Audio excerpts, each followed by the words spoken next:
Stay tuned for the Joan Quinn Profiles. Joan served the state of California as a member on the Arts Council and on the Film Commission. She was formerly on the Architectural Commission and fulfilled 2 terms on the Fine Arts Commission for the city of Beverly Hills. As an editor for Andy Warhol's Interview magazine, Condé Nast Publications, and the Hearst Corporation, Joan covered the world of fashion, the mysteries of food, the excitement of theater, and the international art scene. She continues to find people who are on the cutting edge of their professions. Here's Joan Quinn. Hi, I'm Joan Quinn, and welcome to the Joan Quinn Profiles. We're taping here in the Hollywood Museum in the historic Max Factor building on Highland Avenue in the heart of Hollywood. And our guests today are author Dominick Dicce and actor Ramiz Monsef. Writer, actor, blogger, Dominick Dicce graduated from the University of Washington, where he studied drama. When he moved to Los Angeles to be an actor, he immediately found work in the theater and independent films. And where did you come from so that you came to LA?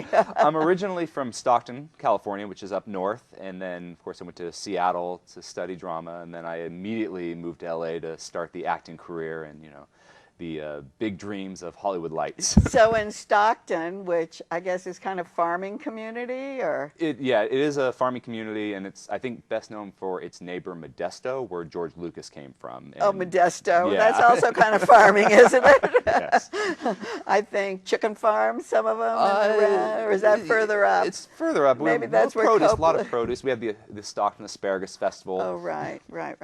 Tomatoes. But so where did acting come from? If you're here in the middle of this agricultural... I've just always loved film. And, you know, just when I figured out that people got paid to actually just pretend to be a Ghostbuster or a Jedi Knight, I was like, I'm sold. Let's do this.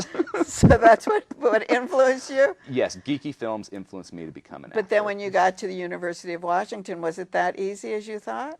Oh, well, you know, I wouldn't say I ever thought it would be easy, but it definitely, like the university definitely trained me for the skills needed to, you know, create a character, break down a script, find that subtext, and just the little things that you don't even think about, like these hands. What do you do with these hands? They had great acting classes there? Oh, they had amazing. When I went there, they were number 8 in the nation. And it's in Seattle, right? Yes. And so you have a lot of theater. A lot of theater. I know, it's great. I just came from Seattle, but the opera's fabulous, the theater, everything is current. You get to see what's going on. You do. You get to use a ferry. You went to Bainbridge Island.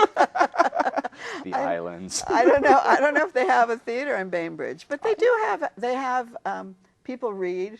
There's some libraries. Well, yeah, and you've got Starbucks coffee, so people are up all night. Yes, so it's great. But why was it so easy then when you came to LA? You just found jobs? Well, I don't think it was easy. I just think that it was well, you were working. I was working, but I wasn't getting paid enough to actually, you know, pay my rent. But you were working, and that's the beginning, isn't it? It is, and I think it's all about perseverance and really just plugging along and doing it and doing it and doing it and just going out for everything you can. Did you have an agent? You know, there were moments when I did, there were times when I did, but really the work is you. You're the one who is most invested in your career. That's really interesting because everyone thinks they have to find an agent and they can't get anything unless they have an agent. And they think, and then they rely on an agent. But I like this idea. It's kind of grassroots, isn't it? Yeah, it is. And I mean, you need agents to get into the bigger stuff, but that's not going to stop you from getting to the smaller things, you know. I mean, but then doesn't the smaller lead to the... Exactly, and that's where you get an agent to see you. In fact, I was talking before I interviewed you about how my first acting gig was at the Stella Adler Theater across the street. And you were acting there? Yeah, in a production of Othello, and some of my closest friends came from that production. But that production, you know, one of the fellow actors' agents came and they saw my performance, and I got in. All of a sudden, I got an agent. But because it was somebody else's agent who saw you, and you were in the right place at the right time. Exactly. And also, you were doing what you loved. I think that's a really good message to send. But then you had to pay the bills. What were you doing to pay the bills? Yeah, that is expensive. What were you doing? I taught for 10 years. Did you? Yeah. What were you teaching? I started out in elementary school. I was working for LAUSD. So you did. So you had you had a Teacher credentials, right? and then passed the CBEST and all that fun stuff. Yeah. But I started out at LAUSD with So elementary, and then I actually wound up teaching high school level with the Spectrum program, which taught life skills to high-functioning children with Asperger's. And that That's was fabulous. really just fantastic and rewarding. And for me, I actually learned more from them. That's than so I could have wonderful to possibly say. taught. That's really wonderful to say. And that program is great, isn't it? Oh, it's a phenomenal program, and it's really the only one that I'm aware of like it. And it's just these kids, they're very capable. They can do high school. They just need a little help, you know, staying organized, working on those executive functioning skills, and socializing. And so that really would help you It in did. what Like you I said, were doing. I learned so much. I mean, you're breaking down a simple handshake, and you're like, wow, all that goes into it. It's not just, you know, hiding the knife in the hand joke. But that's what you learned, right? How to break those things down, and that's Exactly. what you were teaching. Were you writing at the same time while you were teaching? Yes, you know, At all the time? the artistic bug, I don't think it ever leaves us. And Right. so, I know. you know, I got married, I had the full-time job, so I wasn't able to pursue acting as much, but I still wanted to act and find these outlets, so I started writing YouTube sketches. Oh, I was going to say you wrote scripts. What were the Right. subjects? I have a hard time being serious, so they were comedy. You know, I had one guy who was, you know, this 30-year-old man who thought Google was taking over the world. Then they moved on to food. So did you have actors? Were you directing them? What were you doing? No, it was me and a tripod and Oh, a it camera. was? It was because I was able to do it. I had like 2 hours. I'm like, okay, let's film this thing. And so I and, see. yeah. And then you've written blogs. What did you write on your blogs? I started out writing about our power as consumers and trying to make a change with our dollar. So I'd write about, you know, you've got Tom's shoes where you buy a shoe and then they very nice. And they donate a pair, or Warby Parker glasses. And then also how, like, Home Depot used to sell rainforest wood. But then consumers found this out. They boycotted, they stopped buying lumber. All of a sudden, Home Depot changed their policy. So by what we buy, we can influence politics. It's surprising that you like one blog can influence people to be an influence on something big like that. It is, and then of course, you know, I moved on to geeky comics and film, so you know, I definitely transitioned towards comedy and geekiness again. I just can't stay serious. So now I have to call you Count. Yes, I'm going to call you myself Count. Dominick. Did your vampire that sucks come out of the blue? How did it come about? Well, me and my wife have the tradition of watching these old, you know, Hollywood films or old films on October for Halloween. Yeah. And one of the films we were watching one year was Beetlejuice. Oh, right. And they have the handbook for the recently deceased. And I thought, you know, that'd be a fun book to actually write. So, of course, you know, I did a little research, and I was thinking, like, is there anything out there like this? And there wasn't. And so I was like, well, this could be fun. So I went ghosts, vampires, zombies, anything that was human and turned into a monster. So you're a vampire. That sucks. Or you're a vampire that sucks? What is it? Well, the theory behind this book is that, you know, humans have all the survival guides. But what about the poor creature? I mean, here you've got a vampire who was human, and then all of a sudden they're a whole different species. And I love this. Yeah, David Walker. Who did the front? David Walker did an amazing job with the cover. I love the Oh, cover. it's better than anything I could have imagined. I know, it's so great. But so what is it? That sucks the blood out, or that's really lousy and that it sucks? It will suck. Your life as a vampire will suck and be miserable if you don't buy this book. Okay, there because you this are. book goes through how you will survive as a vampire. So the only way you're Okay. going to be a happy vampire is buying this book. All right, tell us about it. So that was the inspiration. Yes. Beetlejuice, in a way. Yes, Okay. my ADD. So what's kicking in here? Well, we start out with the basics, your powers, your weaknesses, and then we go on to the more social aspect of it, finding a house, living for an eternity. That gets kind of expensive, and it can get boring. How do you keep yourself entertained? And then there's, of course, you know, the larger mythological world with werewolves and other vampires and the laws that would be in the society. So how did you research this? Well, I started just... Straighten that out yes, for me. and that was one of the main things was I took the... Got it? Perfect. Yeah, I'm like a okay. display model The too. vampire. The vampire helped you count. Okay, count. I went, you know, at its root, it's real vampire history. So I studied the history from the oral traditions all the way to Bram Stoker. Oh, you when did, he kind of really? made it popular, to our modern day, you know, Anne Rice and Twilight. And so all that mythology is kind of explored in the book. And then within my own world, I had to say, okay, well, this power, you know, the power to cause blight, that's made up. People are just, you know, a little worried about that. But hey, good news. Some vampires can transform into a bat, but it's rare. It's rare. It's but rare. have you talked to other counts about this? Did you research other counts? I read and watched as much vampire stuff as I could that was out there, that was known about. Yes. I didn't approach people who actually thought they were vampires because I was a little scared. So one of the things I see in here is the vampire pyramid, food pyramid. Yes.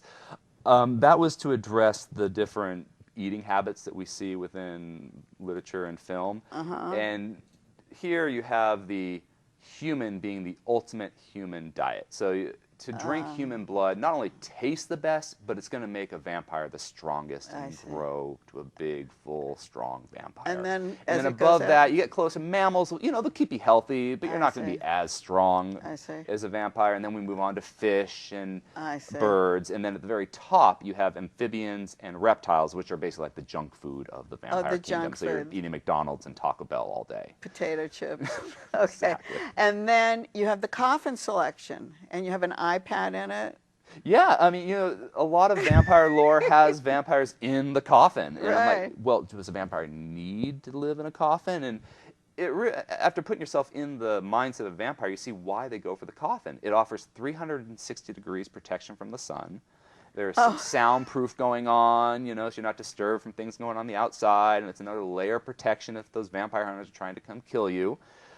So I made it, well, hey, you know, these coffins that you see today, they are like lined with cushions and satin. These things are like more comfortable than like my college dorm bed back in You had a camera, also surveillance camera on the side of the coffin. You know, that is an option a vampire can choose, of course. You know, that's an option. You got an option. You know, this is, you know, the Rolls Royce of coffins. You know, how much money do you have? How much money are you willing to spend on your, you know, your bed every night? And the picture of the Count and... Oh, Abraham Lincoln. How did that come about? The portrait. Well, I chose Abraham Lincoln to kind of, for the true vampire fans, for that book that came out, Abraham Lincoln Vampire Hunter. Oh, there you are. So it's kind of like a little throw to vampire fans. I got it. And in the book, I talk about how vampires have to move every 10 years or so because we don't age.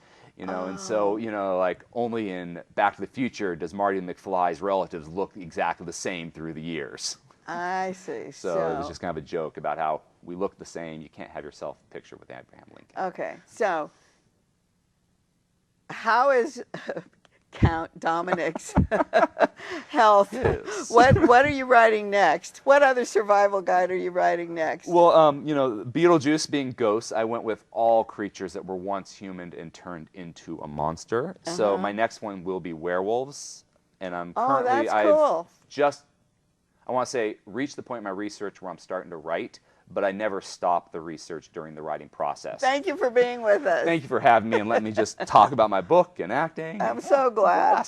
And don't you go away. We'll be right back with Ramiz Monsef.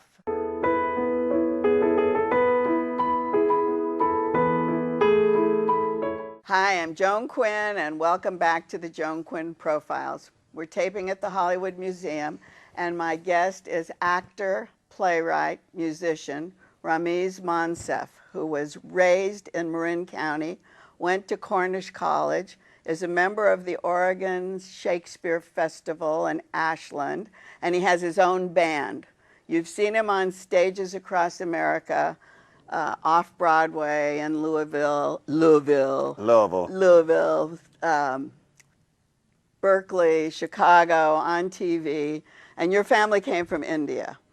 No, Iran, actually. They came from Iran? Yeah. Well, my dad did. My mom's from Washington State, though. Oh, Yeah. Washington State. So Yeah. so they came from Iran. Was there music in the family? Was there acting in the family? Acting out.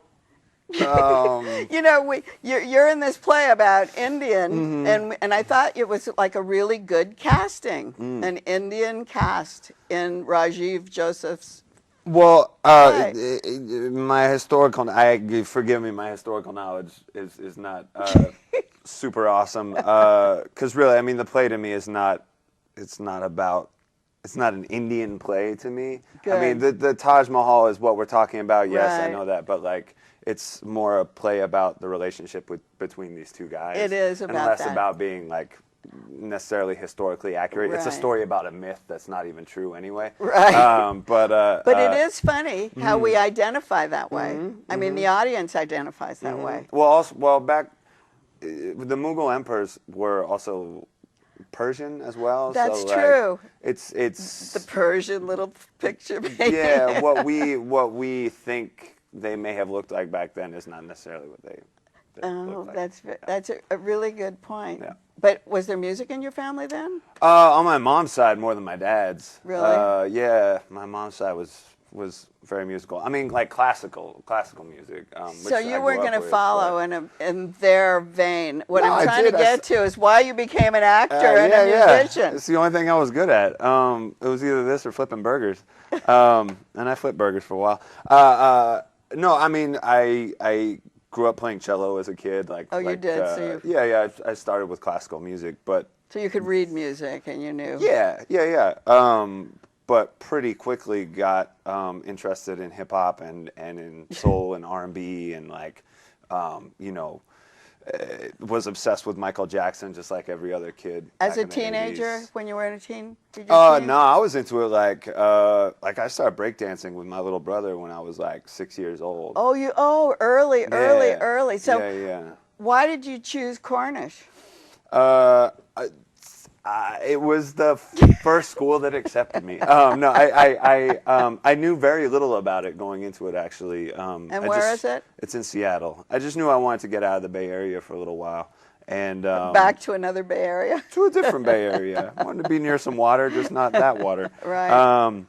Yeah, and it was. It seemed like a good place to go. Did they have acting classes? Oh yeah, it was a conservatory. It was an acting It was conservatory. a conservatory. Yeah, and it was a fantastic program, and I didn't know much going into it, but when I got there, it was the perfect place for me. It was very sort of punk rock and the kind of Was at all the time. music? Was all music? No, it was acting. It was an It acting was conservatory. acting, so it wasn't music only. No. The music stuff I sort of did on the side. They don't really have programs for writing rhymes and being an MC. It's just sort of that's just something you sort of do because you have to. And you had a group. What was it called? Three. Blind Mice. Yeah, we. Three. Yeah. Do you still have it? Yeah, it's sort of changed. It's not really a band anymore. It never really was, actually, to be honest with you. Like it was, we were all MCs who freestyled a lot in New York City, and so we were would you get living together. there? Yeah, I was. So we would get together on rooftops and just at parties and like make the crowd get live for a little bit and just freestyle with each other. And then we started playing a couple shows here and there with just like beatboxing and like us kind of messing around and stuff. But it was never super serious. And the sort of writing thing happened by accident because I got asked to come to the Oregon Shakespeare Festival as an actor, and I was like a little reluctant to leave New York City because things were starting to pop. Oh, you went from New York to Oregon. Yeah, and but you were close by when you were in school in Seattle, right? Had you ever gone down there and done any I of did. that? And as a kid, I went there a lot. But so did I you knew know of the it. festival? Oh yeah. Oh, you knew it. for So sure. it was like a really great thing for them to ask you to come. Yeah, it was awesome. But then why didn't you want to go? Or why were you thinking about it? Well, because things were going well in New York City, and I had worked really hard to start to get noticed there. So it felt kind of like, I don't know if I want to leave here yet. But one of the things that they offered to me to sort of sweeten the deal was I had asked, I've been working with these guys, we've been making music together, I feel like we have something.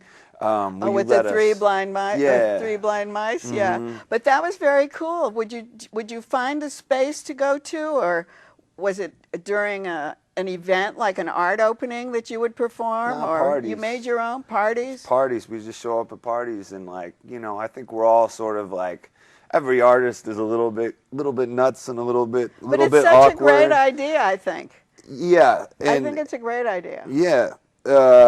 We just go and rock shows at parties just for the hell of it. And so when you got to the Shakespeare Festival, what happened? We started working on this show that we have now, that they picked up there in 2013 called The Unfortunates. But you wrote it, right? Me and the group wrote it. Oh, Yeah. you do it as an ensemble. Yeah, we wrote it together. And did you do the music? Some of it, yeah. We all have a piece in it. We definitely wrote it very collectively. So tell us a little bit about The Unfortunates. Yeah, it's based on the song St. James Infirmary Blues, which is an old it's an old blues song.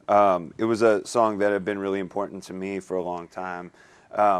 I don't know if you've seen that. You've seen that old Betty Boop cartoon where it's Cab Calloway singing St. Oh James yes, Infirmary. it's fabulous. Yeah, it's an old like Max Fleischer cartoon, and I've been obsessed with it since I was a kid, and Can you sing it?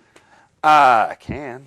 Sing it. Let's hear it. I mean the whole song. No, just show us a little bit It's about. I was down in St. James Infirmary, and I heard my baby groan. Right. She was stretched out on a long white table, so cold, so sweet, and so alone. So that was perfect. So that's the basis, the inspiration. That's what started it, yeah. Now it's sort of blossomed into something else. But that takes me to the Shakespeare Festival. It's not just classics then. No, it's not. They do Obviously, contemporary since stuff you're as well. doing Yeah. this. Yeah. I mean, I guess the show is based on a classic piece of work, but it's not a classic. Which is yet. interesting too. And then Yeah. talking about the classics, we'll go back to Guards at the Taj, and who wrote it, and did you meet the author and all that? Yeah, me and Rajiv and Giovanna actually did a show together about 10 years ago in New York. Oh, Rajiv Joseph or Joseph? Yeah. Yes, which? Joseph. Joseph. Yeah. We did a show together in New York City a while back, and we'd all stayed in touch. We had a good experience with it. What was it? It was called The Leopard and the Fox. And was it his? Yeah. He wrote it? He wrote it. It was based on a Tariq Ali screenplay, and it was about Zulfikar Bhutto and Benazir And was Bhutto. it tough too? Because this play is tough. Not as tough as this one. Not as tough as No, this. God, no, But this was- but he also wrote Bengal Tiger in the Baghdad Zoo. That was very tough, I thought. Yeah, I have not read that play. So It's very tough, but it believe you. reminded me of Guards at the Taj because of the, I don't know, the violence. It's violent to me, what goes on. Well, our world is violent. And you two guys don't seem like you're violent types. No. And yet you're like, you're like pushed into it. Tell us a little bit. Tell us about the play. Yeah, I mean, it's about two guards at the Taj. At the Taj. Thus the name. Takes place in Agra in India, as on the morning that they're revealing the Taj Mahal for the first time. So it's like 1600 or something, yeah. And they get tasked with some gruesome tasks. But it and takes have to some go through some time things. to get to it, right? Yeah. And you show the relationship of what you're doing. Did you have to audition? No. That was a lucky thing, wasn't I did. it? It was very lucky. No. They Giovanna saw me do a show at the Humana Festival this year. That's so and great, We the Humana. reconnected and started talking, and I didn't think anything was going to happen. I had been sort of putting it out in the ether since we worked together a decade ago, being like, I want to do another show with One of Rajiv. his, because yeah. He's amazing. Yeah. He's a poet. His writing is beautiful. Oh, it's fantastic. Yeah. He's one of the best And is out it there. easy for you to say the words? It's easier now. Because but I mean, does he write it so that you feel... It was tough. It's not a walk in the park. This is one of the hardest shows I've ever Really? done. Yeah. The timing and everything is has to be so precise, doesn't It is very, very precise. but when it works, it's pretty hot. It cooks. It's just like choreography. But tell us, what did you do at Humana? Because I love that too. I've been there, and it's just brilliant. Yeah, it's a great program. I did a Chuck Me play called The Glory of the World, which is actually going to BAM next year. Are you going with it? No, I'm not, because The Unfortunates is going to ACT in San Francisco. Shameless promo. Come to San Francisco. ACT, that's fabulous, because when I was on the Arts Council for the state, we always funded ACT. Yeah. And they get a lot of great things, and I'm glad your piece is going there. Let's go back. You didn't have to audition. No, I didn't. The writer knew you. Yeah. And what about the director knew you? And what about the costumes? She did not know me. She did not. But they floated my name by her, and she was like, "All right, yeah, he can do it." And then how did she design these things? I don't know. I wasn't a part of that process. We just showed up and they put it on us. You're very tall. I am very tall. So did she do it before she got you? Or it's like you're wearing a skirt. We go in for a fitting. We go in for a fitting. Yeah, you're wearing a skirt. Well, in it's essence. traditional for the time period. Yeah, really. Yeah. And it's called a kurta, actually. What we're wearing is a kurta. Okay, yeah. It's not a skirt. No. Sounds like a skirt. Kurta. Yeah. Skirta. Yeah. Okay. So, and you're playing opposite Rafi Barsoomian. Did you ever work with him before? Yeah, we did Troilus and Cressida together many moons ago. Actually, only like 2 years ago. And the two of you are on stage all the time, right? We are. Yeah. And how do you get no along? No escape. We can't stand each other. He smells bad. He doesn't bathe, first of all. Do you get along other than that? Besides that, yes. He's a bit of a close talker, which is uncomfortable for me. But that's part of your thing, isn't it? Yeah. Isn't it part of what you have to do, the two of you? The close you're talking. You're the cut up on stage, right? I've been called worse, yeah. So you try to jar him, his character. Yeah, definitely. He's the order to my chaos. He's the yin to my yang. And so the cheese to my broccoli. That sounds good. It's true. So what happens between the two of you? It's a story about brotherhood. It's a story. The center of it is a relationship between these two guys, and how we are so close, and ultimately how we get torn apart. And you're tasked to do these kind of evil things. Yeah. It's a very small theater. Your audience is right on top of intimate. Yeah. Your audience is right on top. It's like this. Could you be acting right in front of me? I'm acting right now. This isn't my normal voice. Yeah, it's great. I love being that close. Do you? Yeah, absolutely. I love feeling like. But do you ever feel like you can answer them? Do they talk to you? Well, it's not. There's no call and response written into the show. But I mean. No, but I mean, does it ever jar you to that point? It feeds me. It feeds me when it feels like they're engaged with us and they're not just sitting back in their seats and being like entertain us. When I feel like they're in the room with us and they're leaning forward and they want to be a part of it, then absolutely it feeds me and it makes me want to go even harder. But I mean, it's not a kind of show where you can ever phone it in. It's not a show where you can ever not be present. So, whether or not they're feeling it or not, really at the end of the day it can't be something that I'm worried about. What I have to worry about is, am I telling the truth to my partner on stage? And is he answering you? And there's a lot going on. The staging is incredible.